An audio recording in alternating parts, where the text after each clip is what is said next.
हमारे लिए राजनीति और राष्ट्रनीति साथ साथ चलते हैं।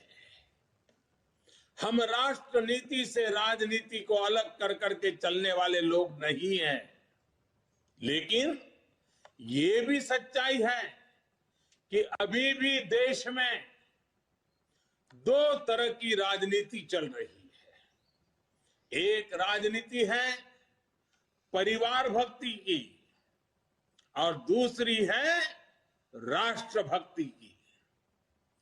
केंद्रीय स्तर पर अलग अलग राज्यों में हमारे यहां कुछ राजनीतिक दल है जो सिर्फ और सिर्फ अपने अपने परिवार के हितों के लिए काम करते हैं। परिवारवादी सरकारों में परिवार के सदस्यों का स्थानीय निकाय से लेकर संसद तक में दबदबा रहता है। ये लोग भले ही अलग अलग राज्यों में हो, लेकिन परिवारवाद के तार से जुड़े रहते हैं। एक दूसरे के भ्रष्टाचार को ढककर रखते हैं। बीते दशकों में इस वजह से देश का बहुत बड़ा नुकसान हुआ है। इन परिवारवादी पार्टियों ने देश के युवाओं को भी कभी आगे नहीं बढ़ने दिया। उनके साथ हमेशा विश्वासघात किया है और आज हमें गर्व होना चाहिए कि आज भाजपा ही इकलौती पार्टी है जो इस चुनौती से देश को सजग कर रही है, सतर्क कर रही है। पहली बार भाजपा ने ही इसके खिलाफ बोलना शुरू किया और इसे चुनावी मुद्दा भी बनाया।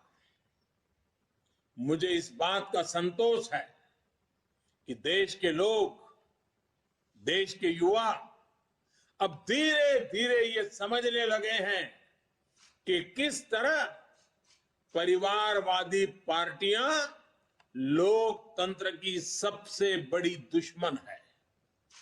साथियों, लोकतंत्र के साथ खिलवाड़ करने वाली ये पार्टियां संविधान और संवैधानिक व्यवस्थाओं को भी कुछ नहीं समझती।